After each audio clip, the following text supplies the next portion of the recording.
식사 맛있게 하셨습니까? 예, 오전에 귀하게 주일 말씀 이후에 이렇게 동일한 목표, 같은 방향을 바라보고 있는 우리 학부모님들만 이렇게 함께 했습니다. 학부모 교육과 교제는 목적을 두고 이렇게 모이는 시간들이거든요. 주일 말씀은 모든 식구들이 함께 듣지만 오늘 이 자리는 학부모님만 참석할 수 있습니다. 물론 개방은 되어져 있지만, 그리고 장래 학부모가 되실 분도 참석할 수 있는데 안 오셨을 것 같습니다. 그리고 장래 할머니 할아버지가 되실 분도 오셔야 하는데 안 온 것 같고, 어찌됐든 오늘 귀하게 학부모 교육으로 함께 했는데요. 저희 일산교회는 지금 현재 유초등부, 중고등부까지 해서 학생들이 한 140명 정도 됩니다. 그리고 함께 수고하는 선생님들이 한 70분 정도, 그래서 한 210명이 함께 이렇게 교제하고 있습니다. 그리고 뒤에서 교회 학교를 위해서 기도해 주시는 후원 되시는 우리 귀한 학부모님들이 계시기 때문에요. 더 힘을 얻고 이렇게 봉사하고 할 수 있으면 또 감사를 드리고요.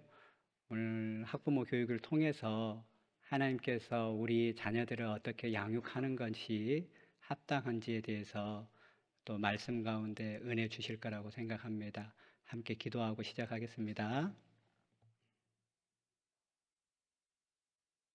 선하시고 자비하시고 사랑이 풍성하신 고마우신 하나님, 저희를 죄악 가운데서 구원하여 주시고 영원한 천성의 소망 가지고 살 수 있게 해주신 것 감사합니다. 저희에게 주신 소망, 썩지 않고 더럽지 않고 쇠하지 아니하는 산 소망을 주셔서 이 땅 가운데 주님을 앙망하며 살아갈 수 있게 해주신 것 너무나 감사합니다. 오늘은 귀하게 학부모 교육과 교제로 한 자리에 모이게 해주심에 감사합니다. 저희들에게 허락하신 주님께서 베풀어 주신 태액이요 귀한 자녀들과 부모로서의 아름다운 만남을 가지게 해주시고, 그 안에 하나님의 사랑하시고 하나님께서 그토록 또 구원받기를 원하는 그 어린 영혼들 저에게 맡겨주신 거 너무나 감사합니다. 오늘 이 시간을 통해서 지혜의 말씀, 그리고 마땅히 알아야 할 또 교훈들로 우리의 자녀들에게 어떠한 마음으로 어떻게 그 아이들을 하나님께로 돌려드릴 수 있을지 생각해보고 교훈받고 또 각오하는 귀한 시간들이 될 수 있도록 하나님 도와주시옵소서. 이 시간을 통해서 또 부모로서 학부모로서 또 하나님께서 세우신 귀한 가정을 통해서 어떠한 모습으로 살아갈지 교훈하여 주시옵소서. 오늘 이 시간에 모든 것을 오직 주님께 부탁드립니다. 우리를 죄악 가운데서 구원하여 주신 우리 구주 예수님의 이름으로 감사하며 기도드렸습니다. 아멘. 성경 찾겠습니다. 욥기입니다.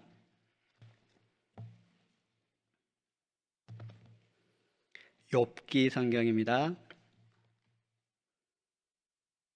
페이지로 761쪽입니다.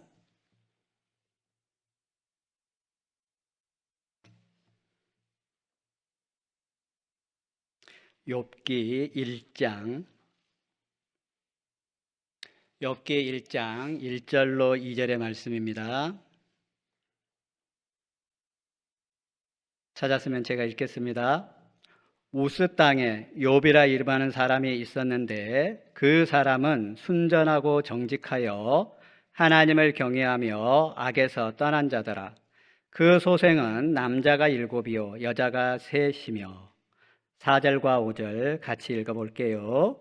그 아들들이 자기 생일이면 각각 자기의 집에서 잔치를 베풀고 그 누이 셋도 청하여 함께 먹고 마심으로 그 잔칫날이 지나면 욥이 그들을 불러다가 성결케 하되 아침에 일어나서 그들의 명수대로 번제를 드렸으니 이는 욥이 말하기를 혹시 내 아들들이 죄를 범하여 마음으로 하나님을 배반하였을까 함이라. 욥의 행사가 항상 이러하였더라. 건너뛰어서 20절입니다.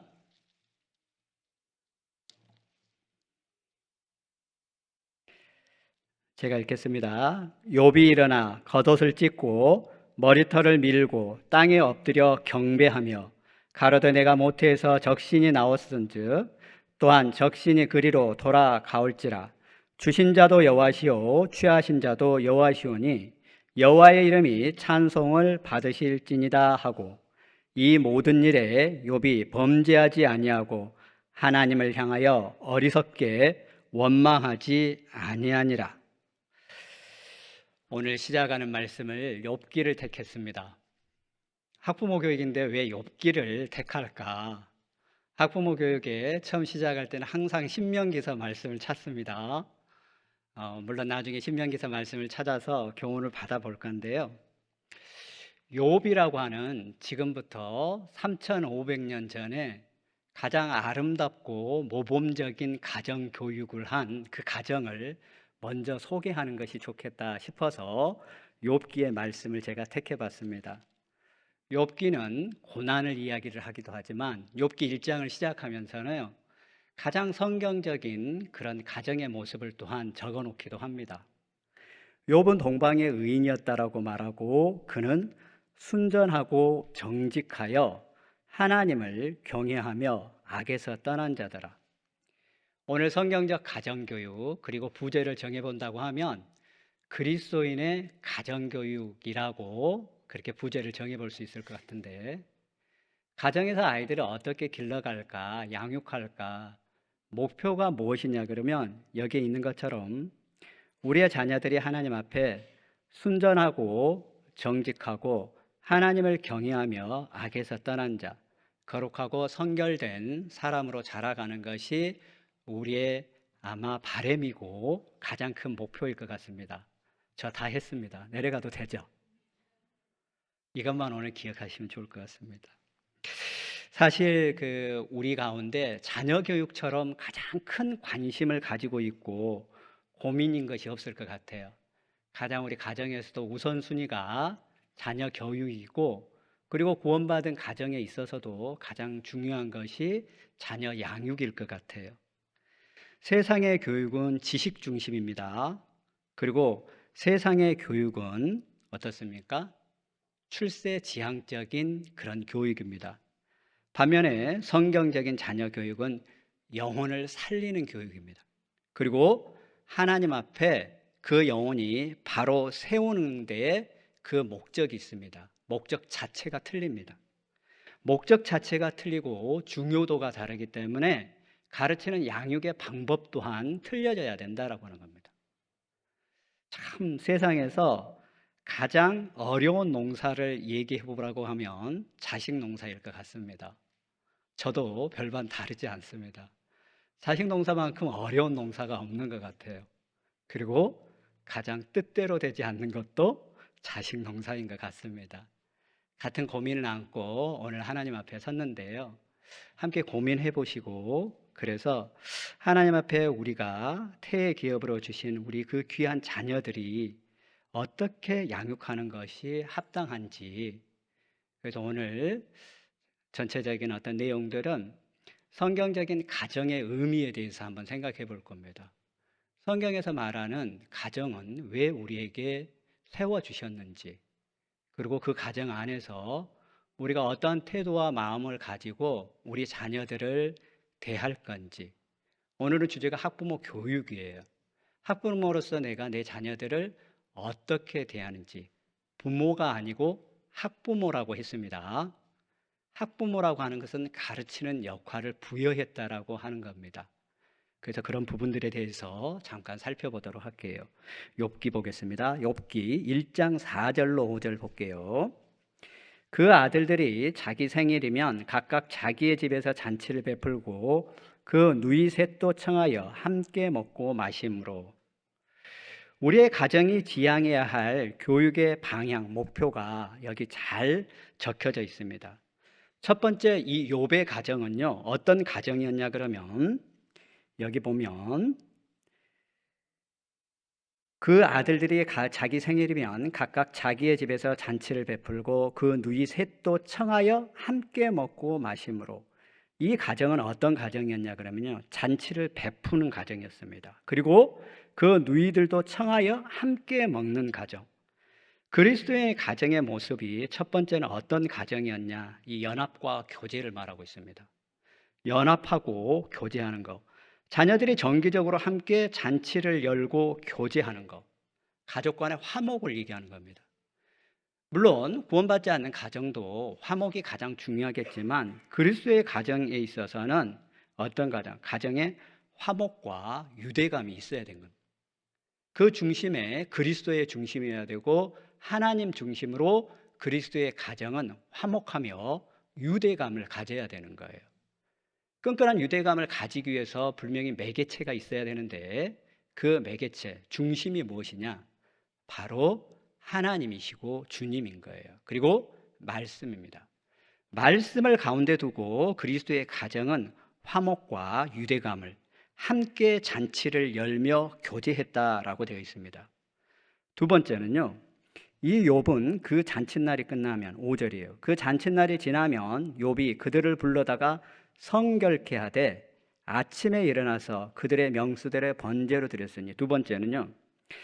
이 욥은 자신의 자녀들을 어떻게 키웠냐 그러면 자신의 자녀들의 영적 상태를 항상 살펴본 거예요. 잔치가 끝났는데 그 자녀들이 정말 혹시 죄 가운데 있지 않았나를 걱정하면서 성결케 했다라고 하는 겁니다. 자녀들이 혹시라도 죄를 지었을까 염려하여 그리고 번제를 드린 거예요. 이게 무슨 말입니까? 우리 시대의 가정도 또한 우리의 자녀들이 정말로 그 신앙 안에서 혹시 범죄하지 않았는지를 염려하면서 정기적인 영적 점검이 있어야 된다는 겁니다. 우리 자녀들이 혹시 죄 가운데 거하고 있지 않는지 그런 부분들을 잘 살펴야 된답니다. 그 잔칫날이 지나면 반드시 잔치가 지났었을 때 항상 이것은 이 욥의 가정교육의 모습은 자녀의 영혼을 돌보는 책임감이 있었다고 하는 겁니다. 그냥 흘러가 버린 대로 자녀를 길렀던 것이 아니었고 욥은 주의하여 본 거예요. 정말 그 아이들이 그렇게 자라가고 있는지 관심을 가졌고 그리고 피드백이 있었던 거예요. 세 번째, 이 욥은요 어떻게 가져갔냐? 방금 읽었던 것처럼 5절 중반에 보면 아침에 일어나서 그들의 명수대로 번제를 드렸으니 이렇게 되어 있습니다. 자녀의 문제들을 자녀의 죄 문제를 하나님 앞에 가져간 거예요. 자녀들이 하나님 앞에 합당하게 살지 못한 그런 문제들을 이 욥은요 자녀의 문제로 자녀의 잘못으로 탓했던 것이 아니고 자기 자신이 마치 그러한 것처럼 자기 자신 본인이 대신 책임을 지고 하나님 앞에 회개의 자리에 나아갔다라고 하는 거예요. 그래서 욥은 위대한 거예요. 욥은요 자녀들의 모습을 보면서 마치 자기의 잘못처럼 하나님 앞에 자기가 먼저 회개하는 모습으로 나아간 겁니다. 하나님과 자녀들을 연결하는 중보자의 역할을 한 거예요. 자녀의 그 부모의 믿음, 이 욥의 믿음이 자녀의 보호막이 되어준 거예요. 하나님께로부터 지키고자 하는 그 보호막의 역할을 이 욥은 충실하게 했던 겁니다. 이 욥의 모습을 보면 그가 하나님 앞에 번제를 드렸으니 정말 경건한 삶의 본을 보여준 거예요. 그는 다른 방법을 찾지 않았고 자녀들의 문제를 가지고 하나님 앞에 나아가서 번제물을 드렸다는 겁니다. 오직 하나님 앞에서 방법을 찾았던 거예요. 세상적인 방법을 찾았던 것이 아니고 욥은 하나님 앞에 번제를 드림으로 하나님 앞에 번제를 드릴 수 있었던 욥의 마음은 어떤 마음입니까? 경건의 모습이 있었던 거예요. 우리 생활 가운데 우리 가정에서도 자녀의 문제를 놓고 내가 하나님 앞에 이 경건한 모습으로 나아갈 수 있는 것, 정말 하나님 앞에 죄 가운데 타협하지 않으려고 하는 그 욥의 신앙, 하나님만을 경외하고 악을 염려하고 멀리하는 그 삶의 본을 자녀들에게 보여줬던 거예요. 욥은 삶과 신앙이 일치되어 있었다는 겁니다. 삶 따로 자기 신앙 따로가 아니었던 거예요. 말 따로 신앙 따로가였던 것이 아니고 이 욥은 자신의 삶과 하나님 앞에 나아가는 신앙의 일치된 모습을 보였다라고 하는 겁니다. 그리고 이 욥은 어떻겠습니까? 5절 말미에 보면, 중단부터 읽어보면, 죄를 범하여 마음으로 하나님을 배반하였을까 함이라. 이 욥은요, 자녀들의 행동만을 봤던 것이 아니고 자녀들의 마음이 혹시 하나님 앞에 멀어진 것이 아닌지까지를 살핀 거예요. 세밀하게 살폈다는 거예요. 주의하여 보았다는 겁니다. 그러면서 욥의 행사가 항상 이러하였더라. 항상 이같이 행했다라고 하는 거예요. 항상 했다는 거예요. 항상. 언제는 그렇게 하고 언제는 하지 않았다는 것이 아니고 항상 하나님 앞에 동일한 마음. 이것은 무엇을 얘기합니까? 욥은 아주 반복적이고 지속적으로 신앙교육을 했다는 거예요. 기분이 좋을 때는 아이에게 정말 교육을 했고 내 기분이 나쁘니까 내 기분에 따라서 했던 것이 아니었고 이 욥 자신이 하나님 앞에 그 마음이 순전하고 정직했고 하나님을 경외하는 마음이 있었기 때문에요. 항상 그렇게 했던 거예요. 자, 정리해 볼게요. 우리 가정에서 정말 내가 그 하나님께서 맡기신 우리의 자녀들을 하나님 앞에 양육할 때 가장 중요한 것이 뭘까? 먼저는 부모님이 먼저 하나님 앞에 1대1의 관계가 온전해야 된다는 겁니다. 부모님이 내가 하나님 앞에 어떤 모습으로 서 있느냐가 우리의 자녀들이 변화되어지는 데 있어서 가장 큰 출발점이자 원동력이라고 하는 겁니다. 욥기 1장 5절에서 6절의 말씀은요, 정말 사랑하는 자신의 자녀들의 영혼을 염려했고 간절히 기도했던 한 가장의 모습을 보여주고 있는 거예요. 확대해 보면 정말 사랑하는 자녀의 영혼을 걱정하고 정말 그 자녀를 위하여 간절히 기도하는 번제물을 드렸던 그 한 가정의 부모로서의 모습을 우리에게 보여주고 있는 겁니다. 그 잔치의 날이 지나면 욥이 그들을 불러다가 성결케 하되 혹시 내 아들들이 범죄하여 혹시라고 했습니다. 혹시 욥은요 자녀들에게 지대한 관심을 가진 거예요. 그들의 성공에 관심이 있었던 것이 아니고 그들의 마음까지 걱정했던 거예요. 하나님을 섬기는 마음, 그 마음이 혹시 흐트러졌었을까?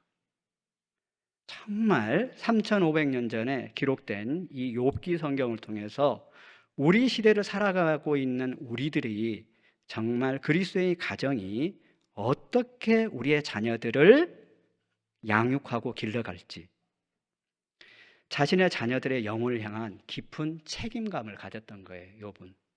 그리고 중보의 기도로 나아갔던 겁니다.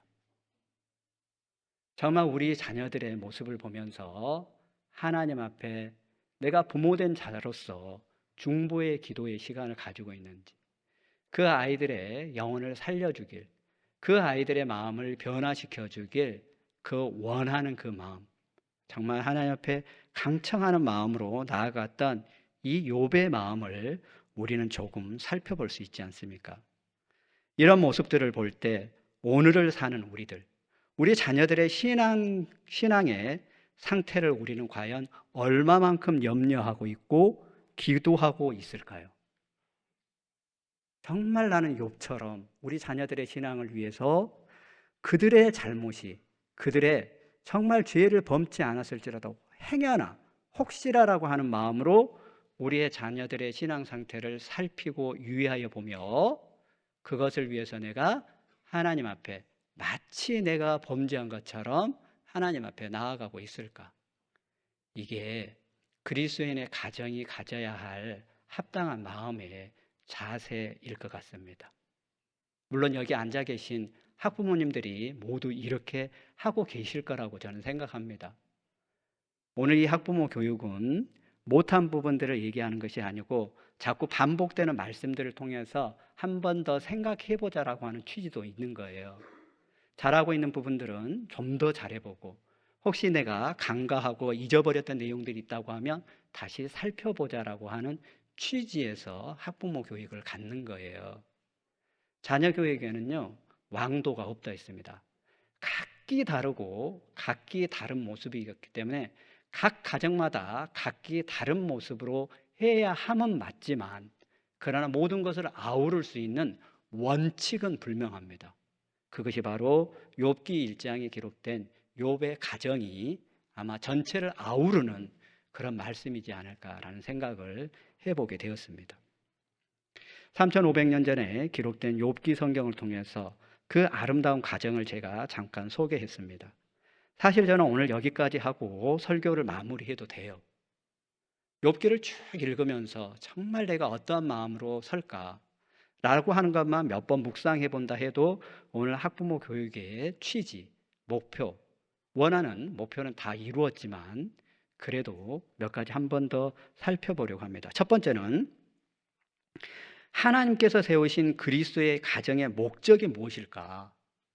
하나님께서 세우신 그리스도인의 가정의 목적과 그리고 그리스도인의 부모, 학부모의 신앙교육의 책임은 무엇일까? 라고 하는 부분에 대해서 한번 살펴보려고 합니다. 창세기 18장입니다. 창세기 18장 19절.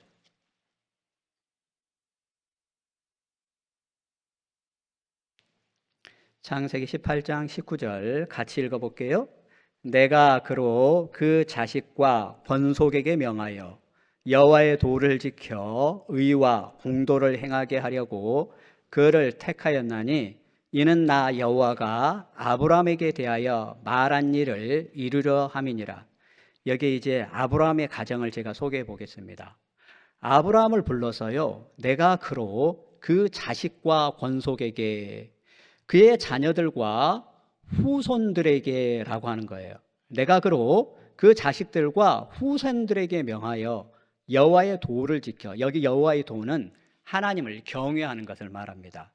그리고 의와 공도를 행하게 하려 한다, 이 말은 어떤 거냐 그러면 의로운 일, 선한 일, 공의를 행하게 하려고 누구를 택했다고요? 그를 택했다.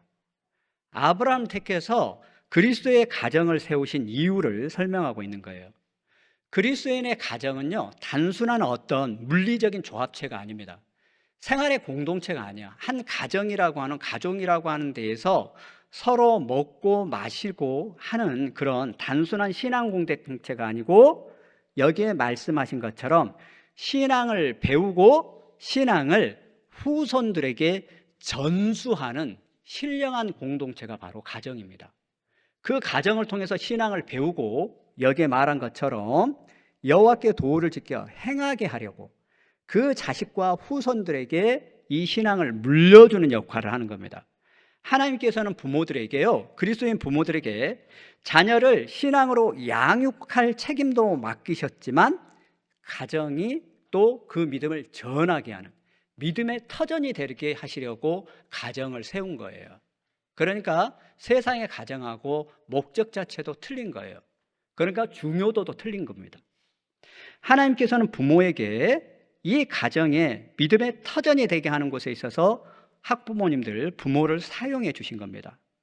하나님께서 세우신 이 이유, 이건 혈연 공동체를 넘어서 믿음의 전수라고 하는 목적, 그리고 하나님 나라의 확장을 위해서 이 가정을 그 전초 기지로, 출발점으로 세워준 겁니다. 아브라함은 하나님께 순종해서 자손들에게 신앙을 전수했고, 그리고 우리가 잘 알듯이 여호수아는 그런 가운데서 가정의 신앙적인 결단을 선언했잖아요. 여호수아의 가장 큰 결단이 뭡니까?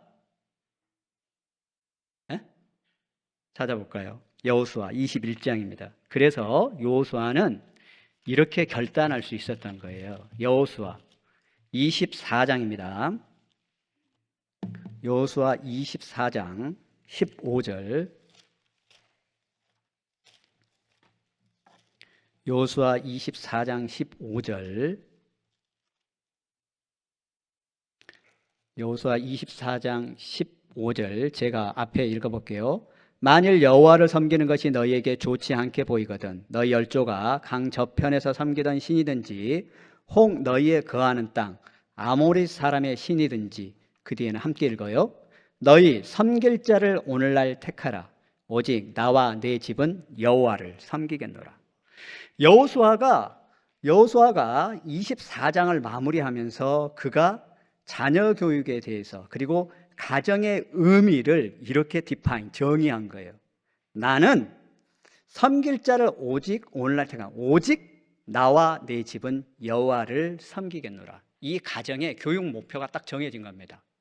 우리의 가정은 나와 우리의 내 집은 여호와를 섬기겠노라. 그러니까 부모 되었던 부모가 먼저 자신의 결단을 세운 거예요.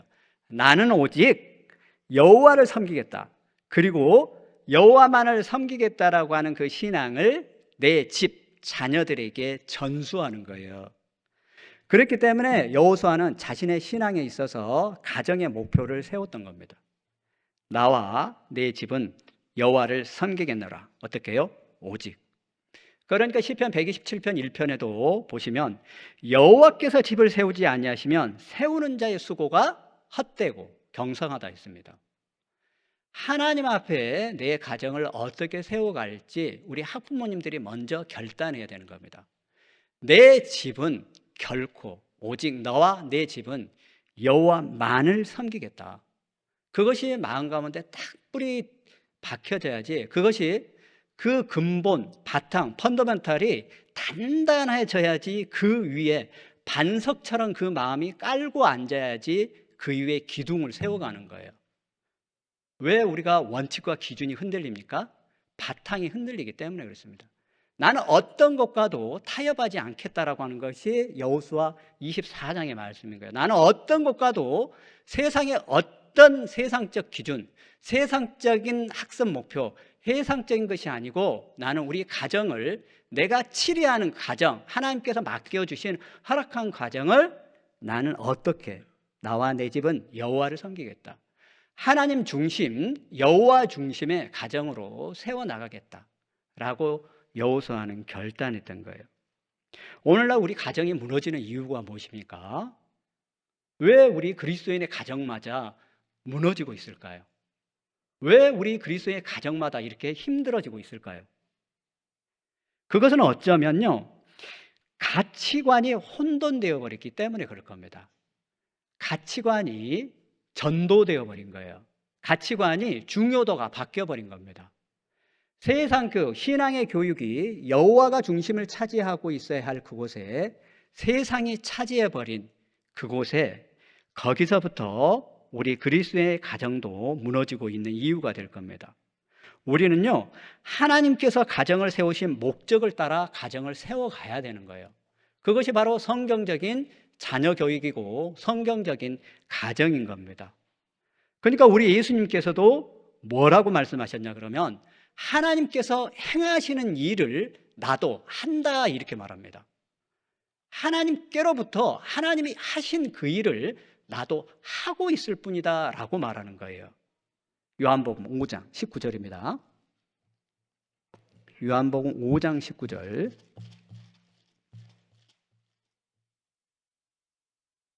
요한복음 5장 19절.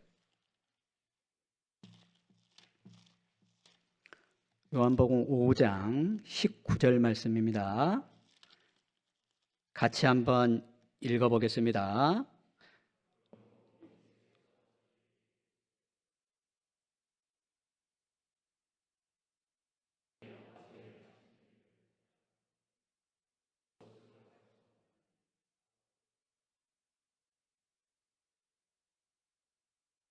여기에 보시면 뭐라고 되어 있죠? 아버지께서 행하시는 그것을 아들도 그와 같이 행하느니라. 예수님께서도요, 하나님 안에서 하나님이 이 가정을 세우신 그 일 안에서 그 일을 하시겠다라고 하는 겁니다. 예수님께서도 가정에서 신앙이 가장 우선되어야 하는 것을 말씀하고 있는 거예요. 그리스도인의 가정의 의미가 성경적으로 무엇일까? 하나님께서 오직 나와 내 집은 여호와만을 섬기겠다. 이것이 우리 가정을 주신 이유예요. 여호와를 섬기는 가정으로 준 거예요. 여호와를 섬기라고 우리 가정을 허락했다고요.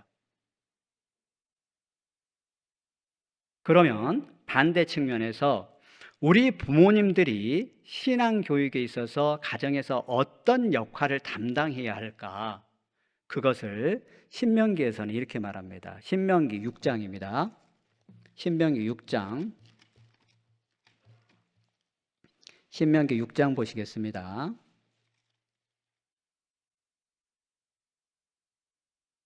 신명기 6장 6절 7절 같이 한번 읽겠습니다.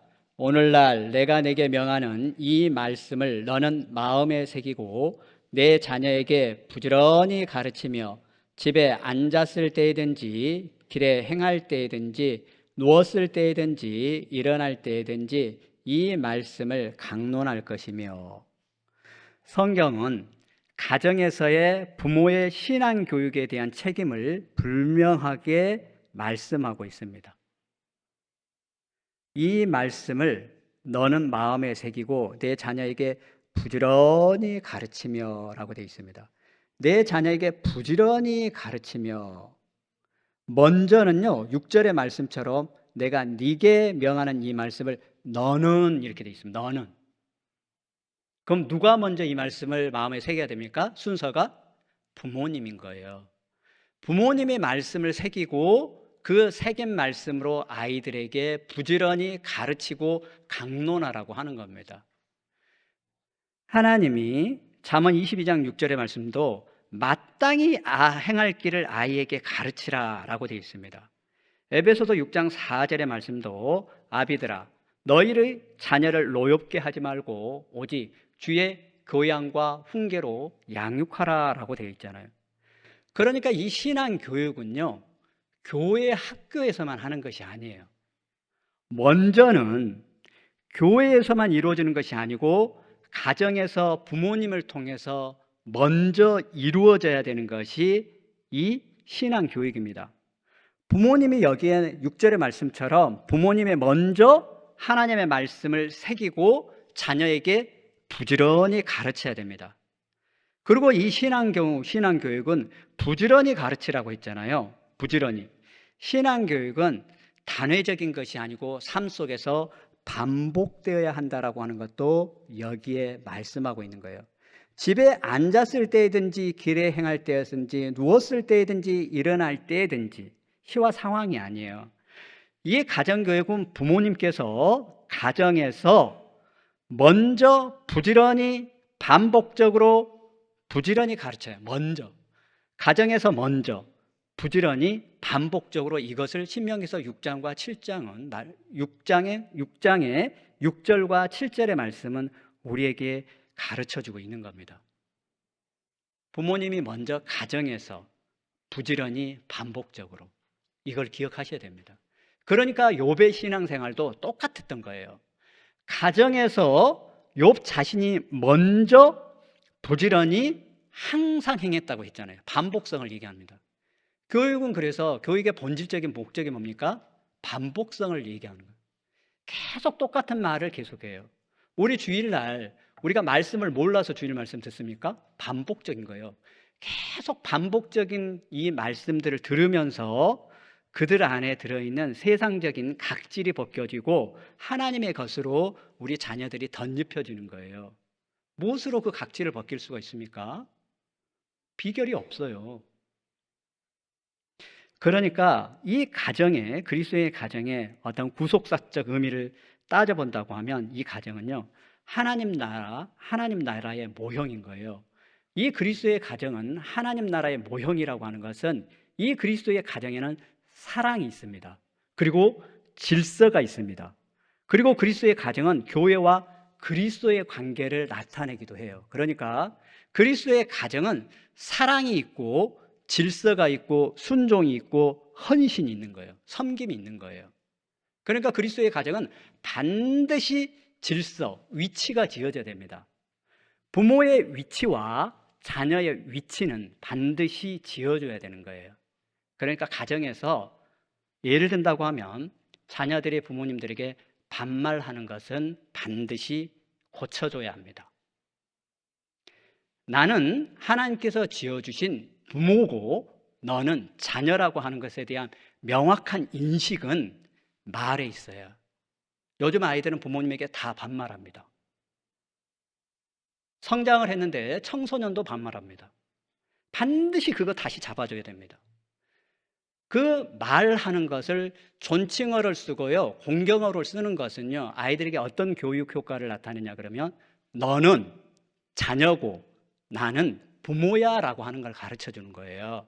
하나님이 우리에게 나는 창조주고 너희는 피조물이야 라고 하는 것을 가르쳐 준 것처럼 질서죠. 우리 또한 자녀들에게 반드시 그렇게 가르쳐야 되는 거예요. 반드시 가정에서 부모님에게 존칭어를 쓰도록 가르치십시오. 그리고 중고등부만 되면 부모님도 자녀에게 반드시 구원받은 자녀에게는 이름을 부르기보다는 호칭을 불러줘야 됩니다. 어떤 호칭이요? 성은자매라고 불러주는 거예요. 호연자매라고 불러주는 겁니다. 그것이 위치를 지어가는 거예요. 수빈아가 아니고 수빈자매 불러주는 겁니다. 성인이 되었을 때.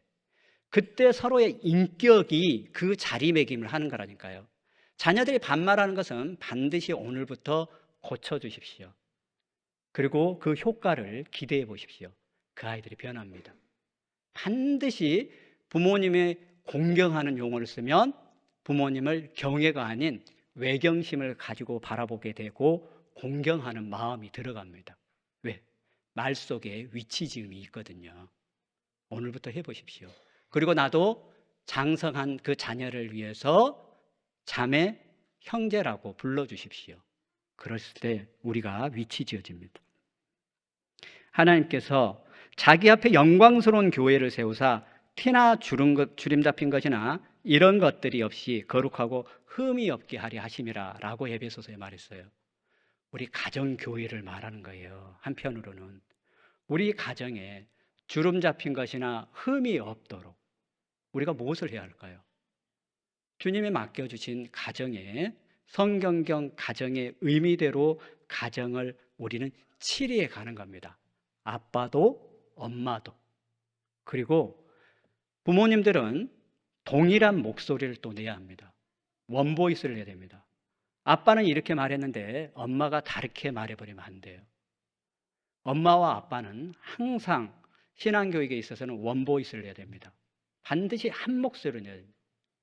여보 그거 아니야. 아유 뭐 그래. 이렇게 해도 돼. 절대 그래서는 안 돼요. 여보 나 더 해. 안 됩니다.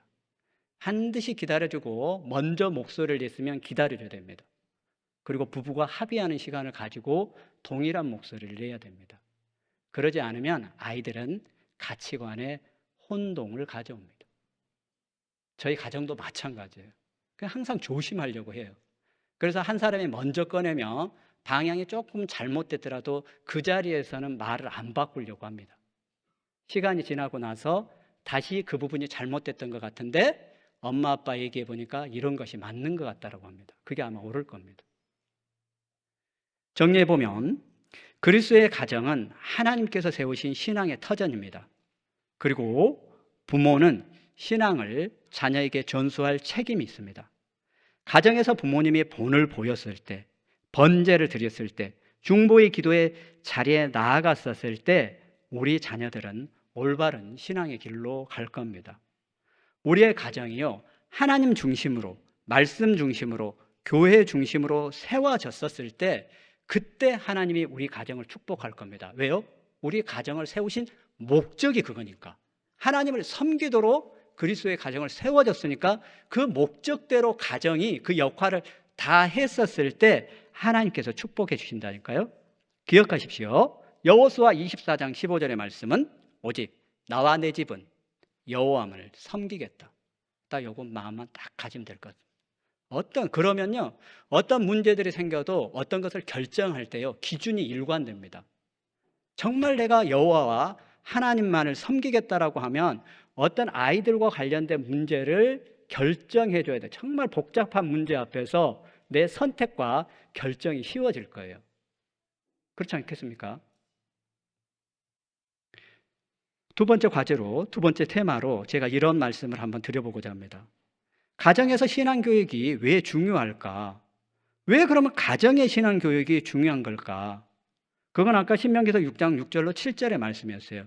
왜냐하면 이 가정에서 신앙생활이 출발점이 가정이기 때문에 그런 겁니다. 교회에서만 이루어지는 것이 아니고 가정에서 출발해서 가정에서도 지속적으로 이루어져야 되는 거예요. 가정에서 부모님들이 신앙의 본을 보이는 겁니다. 어떤 신앙의 본입니까? 하나님을 경외하고 교회를 사랑하고 말씀을 사모하는 본을 보였었을 때요, 자녀들은 자연스럽게 그들도 하나님을 경외하고 교회를 사랑하고 영혼을 사랑하고 말씀 중심으로 자라가는 거예요. 읽어라 해갖고 안 돼요. 우리 아이들이 눈을 떴는데요, 어떤 목사님이 그런 간증을 했습니다.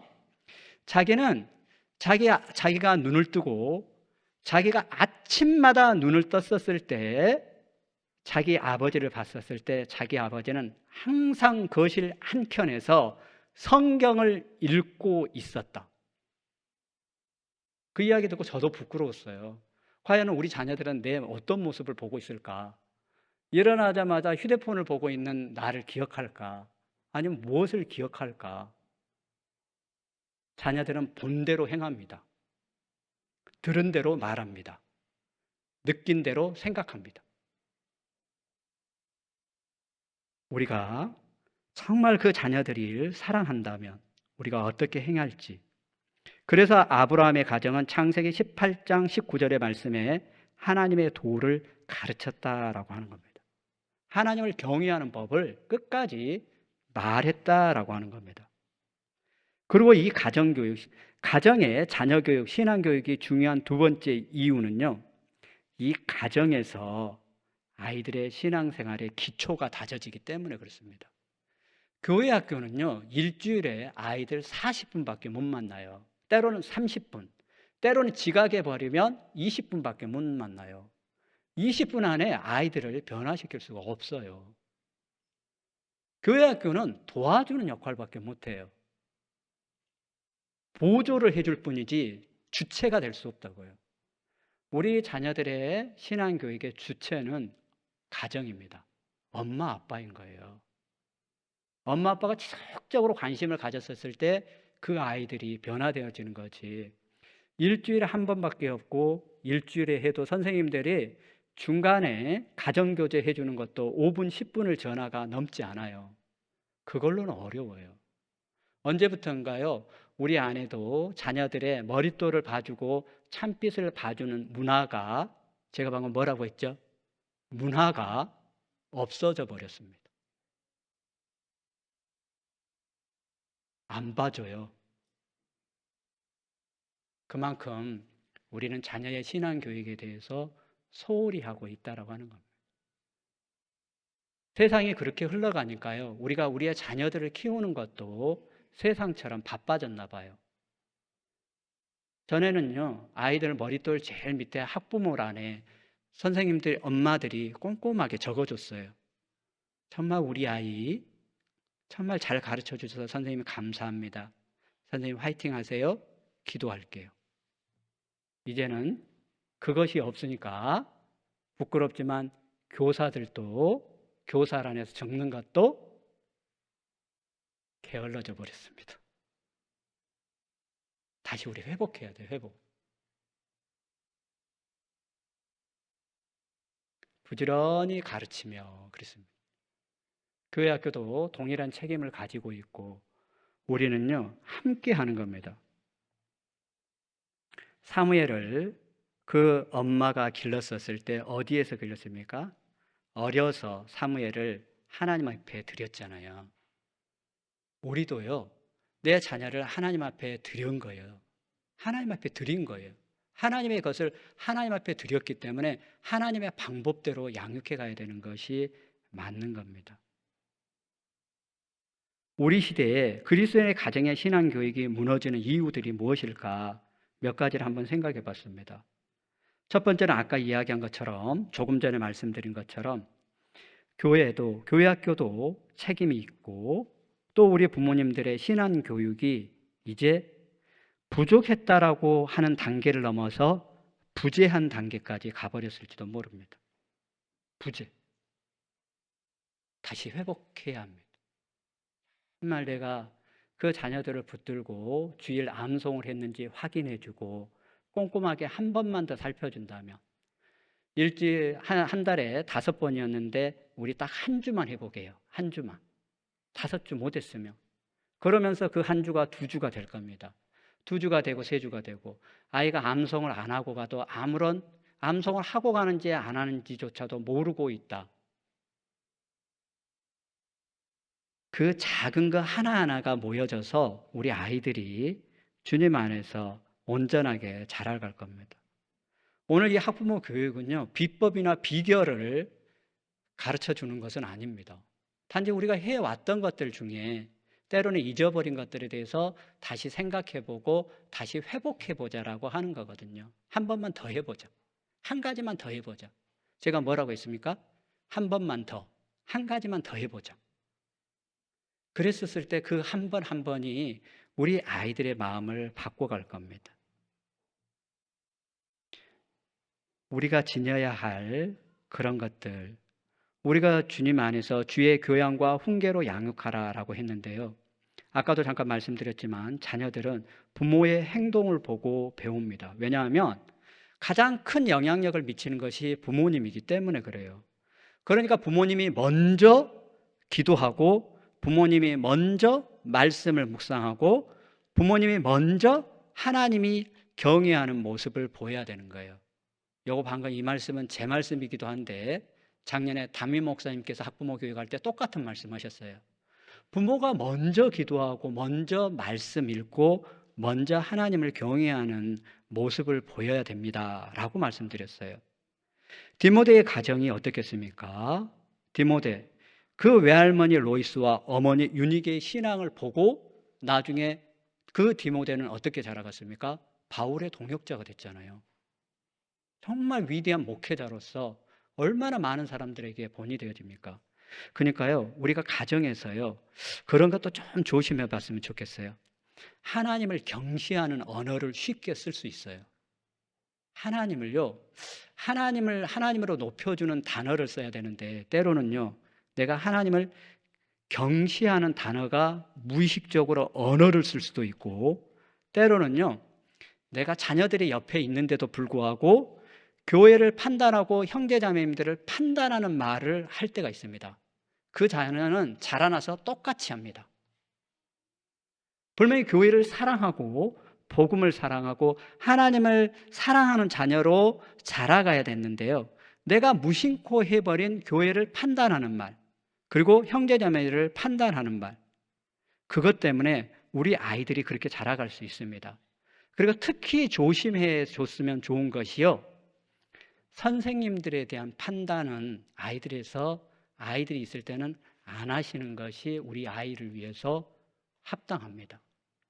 아이는 어찌됐든 분반을 하나님이 허락하셨고, 한 달 동안, 1년 동안 그 분반의 선생님과 함께 1년 동안을 교제해요. 내가 그 생각했던 선생님이 그런 면도 있어? 그럼 그 작은 어린아이 마음에도요, 선생님을 판단하는 마음이 들어가 버려요. 그러면 그 아이에게 말씀이 안 들어갑니다. 그리고 어떻게 돼요? 은혜가 안 되는 거예요. 자녀를 사랑하면요, 첫 번째, 내가 맡고 있는 우리 분반의 선생님에 대해서 이야기하는 것은 항상 내 무릇 입 밖에라도 내지 않겠다. 이 욥처럼 이 입술로라도 내가 범죄치 않겠다. 딱 그거 하나 원칙 세워주시면 좋겠습니다. 만약에 선생님을 판단해버리고 교회 학교를 판단해버리고 교회를 판단하면요, 우리 아이들의 가치관이 그렇게 형성됩니다. 우리 아이들의 가치관은요, 머리가요 말랑말랑말랑해서 주는 대로 인격이 형성됩니다. 가치관이. 그러니까요, 첫 번째 조심을 부탁드리고 싶은 것은 선생님에 대한 것은 부모님들이 아이가 없을 때 충분히 하십시오. 그리고 더 부탁드리고 싶은 것은 선생님에 대해서 아쉬운 부분들이 있으면 기도해 주셨으면 좋겠습니다. 여기 선생님들이요, 교육학을 전공한 선생님도 하나도 없습니다. 이 선생님들도요, 부지런히 공과 말씀 듣고 일주일 동안 내내 어떻게 그 아이들을 가르치기 위해서 분반 계획서를 쓰고 어떨 때는 밤샘에서 찬유를 준비하고 손유를 준비하고 왔어요. 정말 하나님 앞에 주신 일을 소중하게 여기고 왔거든요. 그러면 우리는 기대하기보다는 기도해 주셨으면 더 좋을 것 같아요. 나머지는 하나님이 바꿔 가실 거니까. 그게 우리가 교회 학교를 바라보는 아름다운 시선이지 않을까 싶습니다. 그랬었을 때 우리 교회 학교가 더 튼튼해지고요, 그럴 겁니다. 그리고 또 한 가지, 우리 왜 이 시대에 우리의 가정이 무너지고 있고 또 그러면 어떻게 해야 될까? 한 가지 제가 말씀드려보고 싶었던 것은요, 이런 겁니다. 우리 가정에서요, 가정교제가 부재해버렸기 때문에 그렇습니다. 가정에서 아이들하고 한 달에 한 번 정도 만나세요? 제가 손 들어보세요 그러면 안 되고, 아이들하고 한 달에 한 번 정도 모여서 함께 기도하고 그 아이들의 형편을 들어주세요? 그게 가정교제입니다. 그때 모이셔야 돼요. 모이기를 힘쓰라라고 했잖아요. 가정도 모여야 됩니다. 초대교회 때 복음이 힘있게 전해졌던 이유는요, 교회만을 얘기하는 것이 아니고 가정교회도 똑같습니다. 우리 집에요, 아이들하고 모여야 돼요. 모여서 그 아이들의 생각이 어떠한지, 그 가정교제하는 날은 엄마 아빠 얘기하는 날이 아니고 아이들을 이야기 들어주는 날입니다. 충분히 얘기하도록. 그리고 그때는 절대 엄마 아빠 의견을 말하는 것이 아니에요. 그때는 듣고 그냥 고개만 끄덕여 주는 거예요. 그래야지 그 다음번 가정교제 때 또 옵니다. 더 좋은 방법은 가정교제 후에 피자 통닭을 배달시켜놔도 좋습니다. 그렇게 해서요, 충분히 하고 그 가정교제가 마치는 날은 정말 맛있는 피자 통닭 먹는 날. 그것이 되면 우리 아이들이 자라갔었을 때 무엇을 기억할까요? 엄마 아빠하고 한 번 가졌던 그 아름다운 가정교제를 기억할 겁니다. 그게 신앙의 전수 아닐까요? 그것을 그대로 배운 아이들이 가정을 또 이루어서 그렇게 해 나갈 겁니다. 우리는 신앙의 전수를 너무 어렵게 생각하지 않았으면 좋겠어요. 내가 주일 말씀 듣고 정말 감동이 되어지고 은혜 받은 것을요, 아이들에게 그대로 전하십시오. 오늘 말씀 가운데 정말 이 말씀이 엄마 너무 은혜가 됐다. 엄마 눈물 쏟을 뻔했잖아. 아빠 있잖아. 오늘 너무 마음이 너무너무 좋더라. 그 이야기가 신앙의 전수입니다. 뭔가를 가르치려고 하지 말고요, 자기 화법으로, 유화법이 아니고 내 전달법을 하는 거예요. 나 전달법. 내가 이런 감동을 받았다 라고만 하십시오. 니는 어쨌냐 이러면 안 돼요. 니는 똑같은 공과 말씀 듣고 감동이 하나도 없더냐? 졸았네. 이래 보면 안 된다니까요. 내 이야기만 하라니까요. 내가 감동받은 이야기, 내가 좋았던 거, 내가 돌아봤던 것만 아이에게 말하십시오. 그리고 그 마음이 충분히 준비되어졌을 때 그 아이들에게 우리는 양육하고 훈계하는 거예요. 내 이야기를 하는 게 신앙 전수입니다. 내가 하나님 앞에 받은 은혜가 넘치도록 있는데 그것만 얘기해 줘도요, 아이들은 감동받아요. 정말 우리 아빠 멋있다. 우리 엄마 달라 보이네. 그때 부모의 위치는 딱 자리를 잡는 거예요. 우리 엄마가 정말 그렇게 살아가고 있구나. 우리 아버지가 정말 말씀 안에서 살아가고 있고 감동받기를 원한다.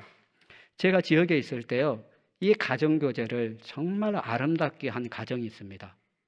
그 가정이요, 어떻게 했냐 그러면요, 역할을 줬어요. 아빠는 구역장, 엄마는 조장, 아들은 부구역장, 딸은 조총무. 그래서요, 누구라고 부름을 하는 게 아니고 아들한테요, 부구역장님 말씀 한번 해보세요. 조총무님 어떻게 생각하세요? 아빠라고 부르지 않고 구역장님, 제 생각은 이렇거든요. 이 간증을 하는데요. 그 가정은 보셨을 때 하나님이 참 예뻐 보였겠다. 마음에 감동이 안 옵니까? 이 말씀을 드렸는데도 마음에 감동이 안 오면 제 설교가 잘못된 거예요, 지금. 감동이 오잖아요. 그리고 격동받잖아요. 나도 한번 해보고 싶다, 저렇게. 맞잖아요. 그 가정이요.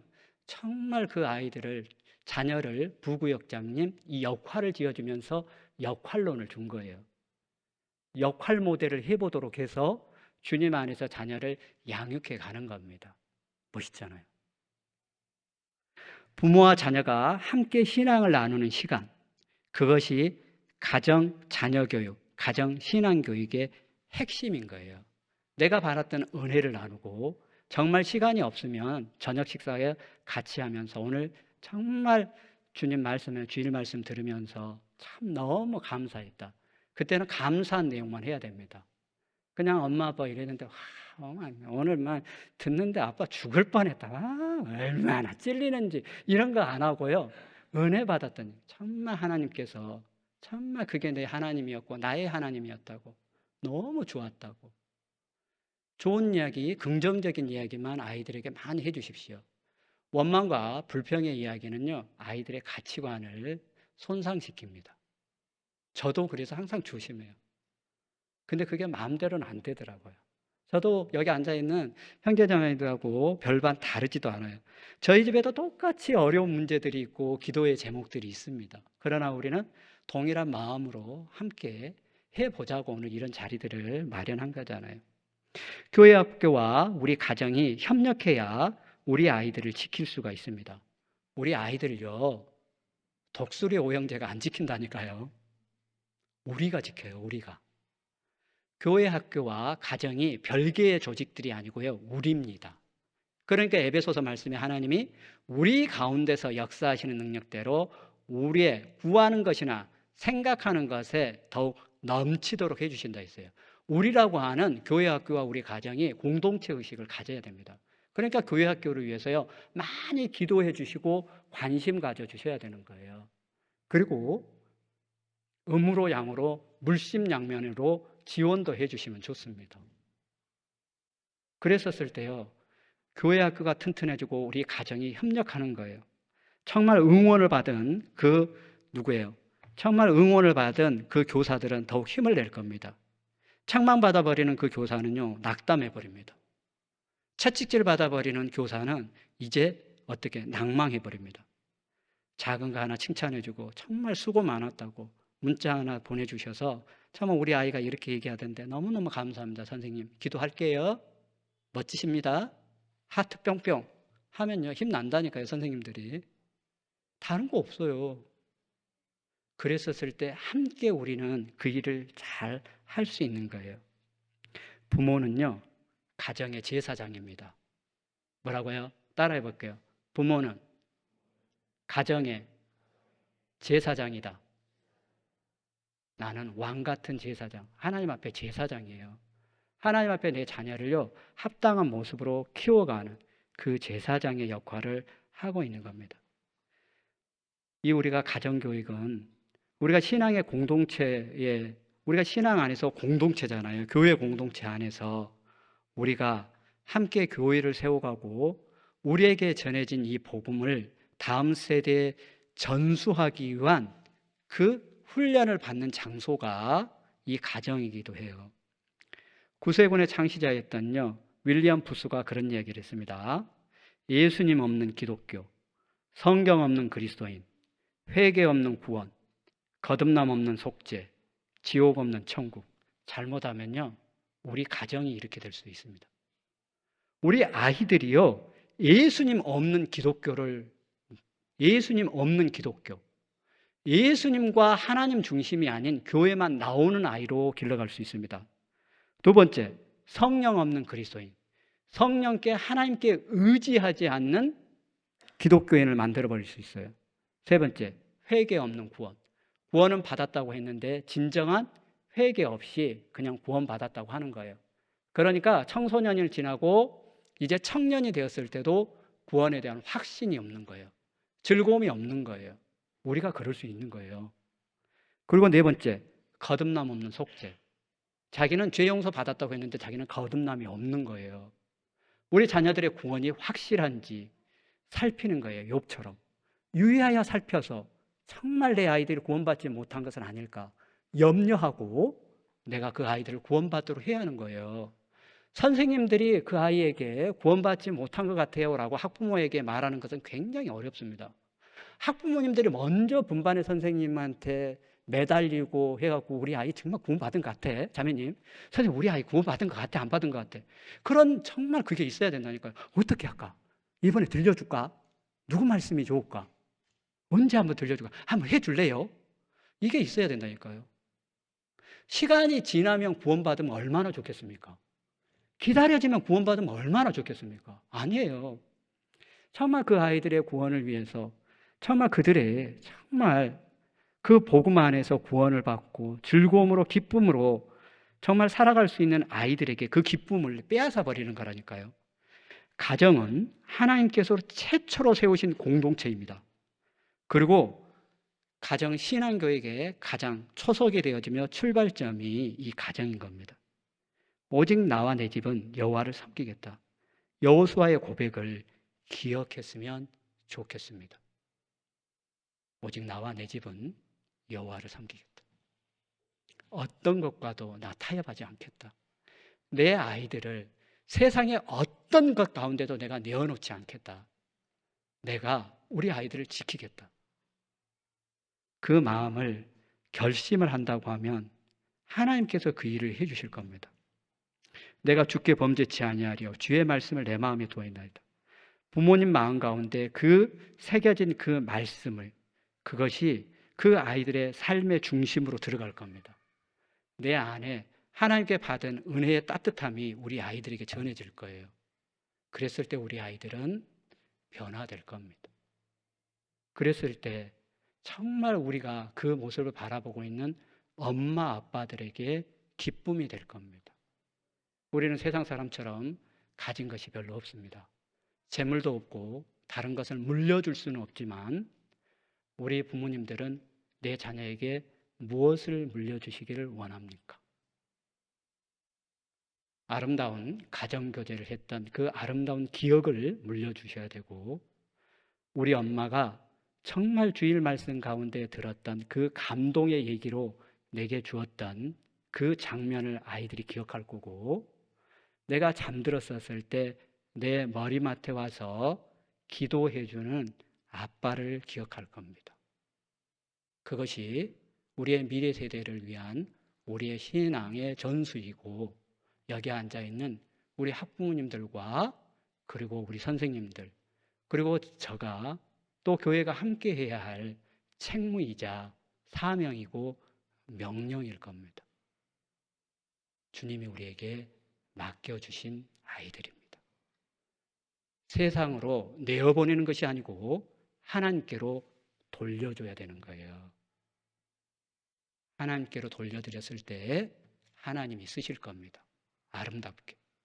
함께 기도하고 마치겠습니다. 사랑과 은혜가 풍성하신 하나님, 오늘 귀한 학부모 교제를 통해서 그리스도인의 가정의 의미와 그리고 그 가운데 우리가 해야 할 일들에 대해서 함께 생각해 보는 시간 주신 것 감사합니다. 하나님이 저희를 믿고 맡겨주신 그 귀한 어린 영혼들, 하나님 말씀을 경외하고 구원함을 받아서 하나님께 영광과 찬송과 존귀를 드리는 귀한 아이들로 양육할 수 있도록 우리 부모님들에게 지혜를 주시고 명철을 더하여 주시고 오래 참음으로 본을 보일 수 있도록 하나님 도와주시옵소서. 오늘 이후의 시간도 오직 주님께 모든 것을 부탁드립니다. 우리를 죄악 가운데서 구원해 주신 예수님의 이름으로 감사하며 기도드렸습니다. 아멘.